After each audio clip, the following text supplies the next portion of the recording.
এক গ্রামে ছিল খুব শান্ত স্বভাবের এক ছাগল। সবাই তাকে গুড্ডু ছাগল বলে ডাকত। একদিন গুড্ডু ছাগল হাঁটতে হাঁটতে স্কুলের সামনে এসে দাঁড়ালো। হঠাৎ স্কুলের বেল বাজলো, টিং টং।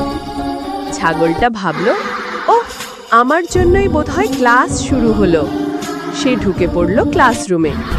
শিক্ষক চমকে উঠে বললেন, এটা আবার কোন ছাত্র?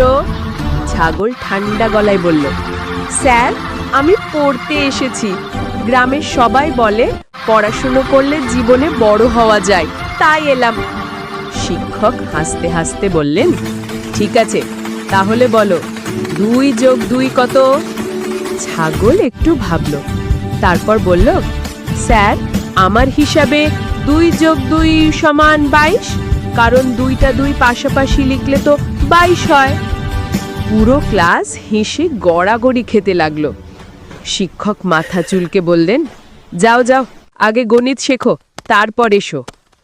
গুড্ডু ছাগল বাইরে এসে গর্ব করে বলল, আজ আমি সবাইকে হাসিয়েছি, এটাও তো একটা শিক্ষা। এবং সে লাফাতে লাফাতে বাড়ি ফিরে গেল। গ্রামের মানুষ বলল, পড়াশুনো না হোক,